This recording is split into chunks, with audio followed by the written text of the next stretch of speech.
Good morning. Welcome to the zoning administrator hearing of Wednesday, March 19th. It's a little bit after 10. 10:01. Thank you everybody for coming here today. We have two items on our agenda. The first item is 25 Magnolia Avenue. It's a design review application, or specifically, it's a request for a minor environmental and design review permit for limited exterior modifications to the Santa Sabina Center at 25 Magnolia Avenue. Renee, would you mind giving us an overview of the stuff?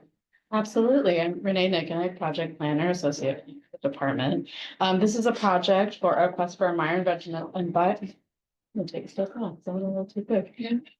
minor environmental and design review permit for limited exterior modifications at the Santa Sabina Center at 25 Magnolia Avenue. The reason that the minor environmental and design review is required is because there's 40% or less alterations to a non-residential structure. The project is, again, limited in scope. This includes, replacement of doors and transom windows at the 1960s addition, replacement of a door in the interior courtyard of the primary original building, and infill of two small dormer windows on that building as well. This might be obvious from my description of the project before the actual building. This is a historical resource in San Rafael. This is the Santa Sabina Center. It's primarily made of one building from 1938 with a 1960s addition. The applicant provided a historic resource evaluation from Tage and Turnbull, who determined a long list of character defining features for the property, none of which are directly impacted by any of these changes. And additionally, particularly with the door replacement, which is the most prominent change to the main building and also to the 1960s addition, are not visible from the public street. The courtyard also is interior facing and not even visible from the exterior of the property. So with that, the project meets all of the required findings for our internal environmental and design review for San Rafael. This includes any general plan policies, which they meet and including historic preservation. The majority of the findings in the staff report are the Secretary of the Interior standards for rehabilitation, of which there are 10, all of which this project meets, some in the project and some with the conditions, which are pretty standard in terms of environmental design review. In addition, however, there are some conditions related to this being a historic resource, related to any in construction, often new items are found.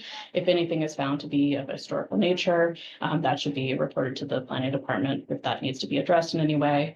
No harsh chemicals should be used in the process as well. And if anything is damaged beyond repair, again, something to bring to attention. Again, the replacement elements are in kind. The most notable is the interior door of the courtyard, which is currently a French door, a French wood multi-light door. The proposal is to replace that with a single multi-light door with a multi-light transom on the side to accommodate ADA needs. This work has actually already been done in the courtyard on another door done previously, and on a site visit, I confirmed that it is differentiated and compatible from the existing historic resource and is acceptable in terms of a Secretary of Interior standards. Excellent. Thank you for that overview. It sounds like it's a great project. I'm so pleased that there's so much thought going into this work. It seems that everyone here loves the building as much as the city of San Rafael does. So that's just a wonderful and sometimes rare experience. Who among you is the applicant? I'm the architect, so Oh. I submitted the application. Perfect. Matt Brannigan and Robin Lind are the Hoffman Institute owners. And Excellent. Mindy Jennings and David Brent are the owners rep. Perfect. Okay. Thank you all for coming. And is there anything you would like, you are not required to, but would you like to say anything regarding the project? Anything we missed that you want to highlight? The only thing that I'll say is that, I think that as you just emphasized, this particular client, the Hoffman Institute, is very invested in maintaining the historic character of the property. I think that we've really been careful about the way that we are doing the accessibility upgrades, which is the majority of the work that we're doing in the building. and just wanting to be a good community member and, wanting to stay as consistent with the, original detailing as we can within the confines of, egress and ADA regulations. I really appreciate that. It is a balancing act. It's very hard and we want to, just like everything else in life, it's a balance, right? There's a number of things that are all important and I'm really grateful that all the thought and care has gone into this project. Let's see, I hereby open the public hearing and open for public comment. We received comment from the applicant. Is there anybody else who would like to speak regarding this project? We're gonna look over the attendees on Zoom, see if there's anybody. Anybody online can raise their hand on Zoom, and if anybody happens to be calling in, which doesn't look like *9. To make. So either Gary or Margaret, if you wanted to speak, if you could raise your hand, we would be able to open your mic. Seeing none. I'm gonna close the public hearing. I have read the staff report. I agree with the findings. I think that this is a fabulous project. I'm very excited it's going forward. And I hereby approve the project at 25, I'm the address, 25 Magnolia Avenue, for the Santa Sabina Center. Congratulations and thank you for your hard work. Any decision of the zoning administrator can be appealed to the planning commission in 5 calendar days of this date. If anyone would like to appeal, they should contact Renee Neckenegg, associate planner, as soon as possible, and we can talk about what the fee would be and how to get that scheduled. We received 0 comments about this project, so I'm not expecting an appeal. I just want to make sure that the appeal rights are in the calendar or in the record. The next step after the appeal period runs is your building permit. So is it in already? I submitted it Thursday of last week. Brilliant. Okay, so as soon as the appeal period runs, we can take action. There's a lot of things going on right now, but as soon as we can get to it after that 5-day window, we will be able to approve it, subject to the conditions in this report. Thank you so much. Thank you. Really appreciate it. Yes, thank you for your time. Have a nice day. You too. I think it might be spring outside, so enjoy. A little cold. Yeah. Yeah. Thank you, ladies. Thank you so much. The second item on today's agenda is 311 Bell Avenue. It is a minor environmental design review to raise the existing residence by 3 feet 9 inches to create a new ground unit at 311 Bell Avenue. Renee Neckenegg is also the staff for this project. Renee, would you give us an overview of this report? Yes, absolutely. So here today, we're talking about 311 Bell Avenue, which is a request to raise the building to create a new ground floor, which per our code is considered a lift and fill and requires a minor environmental and design review permit, which is why we're here today at the zoning administrator. The project itself, in terms of the design review, includes, again, lifting the residence. There is no proposed change to the exterior except for the addition of, I believe, stucco at the new ground level. Otherwise, all window openings are to stay the same. Windows will be replaced holistically, but openings will remain the same. A replacement deck is being done at the east elevation. I've said something somewhere, but with no change to the lot coverage. The stairs at the front for the entry will be expanded, but will not go beyond the 6 feet that is permitted for open and uncovered stairs. A small addition is being put onto the garage, which is compliant with our accessory structure standards, again, both in lot coverage, and it will be matching the existing. New materials are proposed, including Hardie shingles for the exterior of the primary residence and new composite roofing and vinyl windows. And the addition to the garage will match the existing.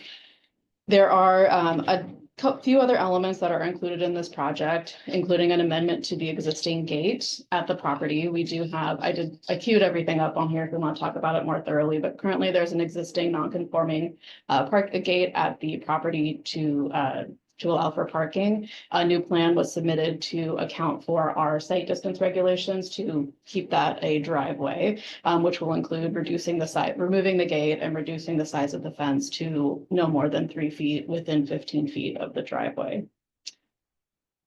There's one more element I wanted to say. So that being said, all of those project items in place are compliant with our San Rafael Municipal Code, including in design, driveway entry, that's all been taken care of, et cetera. A few other elements of the project have come to light, which I've discussed with the applicant, which is the presence of currently an Airbnb at the site. The site is currently being rented as an Airbnb, which is permitted, but related to the project that was submitted. So for our City of San Rafael regulations, currently only 1 unit on the property can be an Airbnb. In addition to that, a JADU is required to be owner occupied. So I sent those previously, and we have put in the conditions just to confirm prior to building permit issuance, owner occupancy. And just to give you that information on the Airbnb as well. Otherwise, all of the conditions are standard for this type of project, including discovery of any archaeological resources when the building has to be dug out. In addition to that, I did receive this morning additional conditions from the Department of Public Works. These reflect what they had previously sent in comments. They reviewed the project and they are okay with the driveway. They've just provided more specific conditions, again, reflecting comments that they've previously sent, and very standard conditions for this type of work. So I will add those too. I will share, I can actually give you this today and I'll add them to the staff report. So you can have that as well, if you have any questions. We did receive several comments from neighbors. One was a question that they've decided to not be a part of the public comment, but I have been asked by the neighbors to read the public comment into the record. Should I wait till the public comment? No, it's fine. Okay. So the first comes from Bryn Deemer. We have received the notification permit ED 25-002, parentheses, Plan 24-064. My wife and I live direct across Bell Avenue at 208 Union Street and will be most impacted by the 4 feet or so lift of the house that is between us and whatever minor view of Mount Tam and the hills during winter when the street trees have lost their leaves. That's a long sentence. We just wish to say that we have no objection to the plans to raise the house and put in a second unit under it, keeping the character, color, and basically the current design. We are actually surprised that it would not just be cheaper to tear it all down and build a totally new house, as we don't to protect its historic homes. We note also there is a plan to add a bathroom to the existing garage to create a second ADU on the space. Our only hope is that sufficient off-street is indeed available given the fact that street parking is extremely tight in our area and going to get tighter when public is banned on one side of Bell between Union and Park to allow better evacuation and public safety vehicle access in emergencies. Whatever happens, we appreciated the city giving us the chance to comment. Warm regards, Bryn and Sherna Deemer. And I will address some of these points in it. Get these in. Sure. The second comment comes from Brett Penfield. Dear Renee, I am writing in response to the notice of an environmental and design review permit meeting for 311 Bell Avenue. I live at 196 Union Street next door to 311 Bell. I am unable to attend the meeting on March 19th due to a pre-existing work commitment.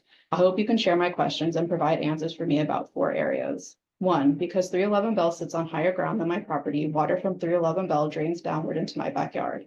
I installed several drains last year to avoid flooding in my backyard. What will be the impact of the house being lifted on water drainage? I would like to know how any additional drainage will be managed on the 311 property so as not to impact 196 Union.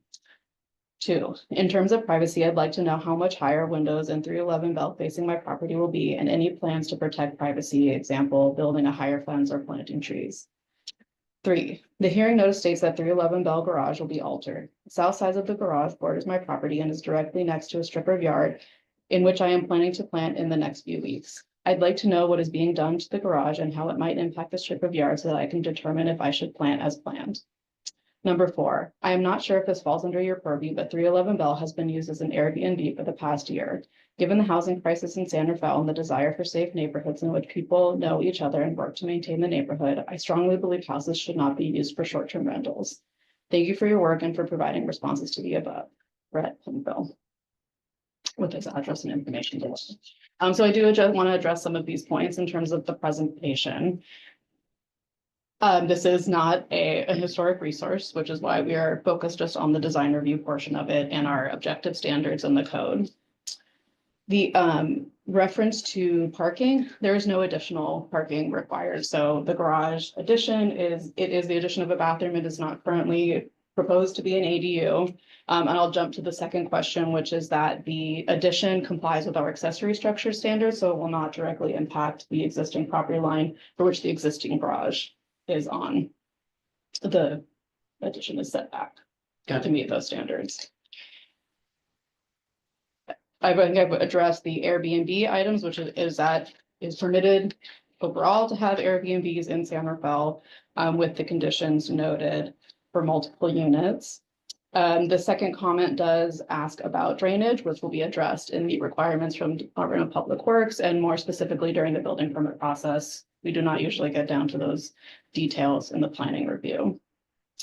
There is no additional sort of screening mentioned in this report. Again, the window openings are not changing, they're simply being lifted. So it is possible that there would be more view, but there is not any surrounding building that directly looks into those higher levels. Talked about the garage. And I think that's it. I think that concludes my presentation. Adding a little bit more today. That's very thorough, and you have some great neighbors. It's unusual for them to have comments, so it seems like they're generally in favor of the concept and no one's writing in strong opposition, so that's always good information to have. I hereby open the public hearing because I forgot to say that part, and I assume you are the owners and or applicants for this project. Is there anything you'd like to say? One of the neighbors, the county. Oh, excellent. So that's great. He'll know to read the building. We only short-term renting just happening because we can't live there when you're cutting off the utilities and jackhammers. So, and we don't plan to short-term rent any longer than it takes to get the project done. So Got it. after the project done, so it's temporary. But get the project started. We thought it would have started already, so. Been taking a long time. That's fair. Take a lot longer. Yeah. Yeah. We can't afford two places. Terms. Oh, I totally understand the economics of it all. And yeah, so that's, and again, short-term rentals are allowed. So that's not in prohibition of city regulations. Thank you for that.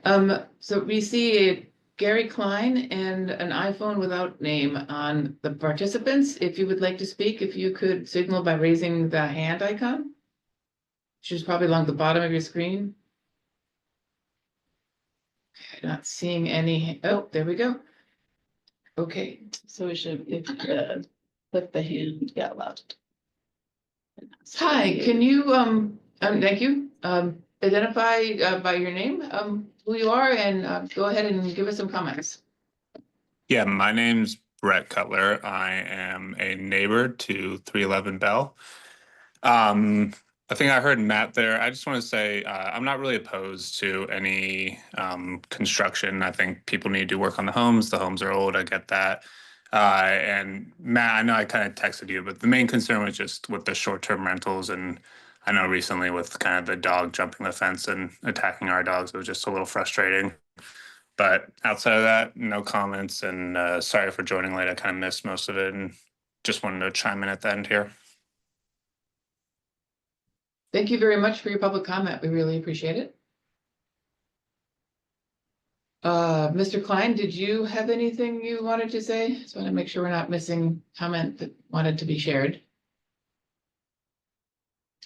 Okay, seeing none, I'm gonna bring this back. I'm gonna close the public hearing and bring it back for discussion.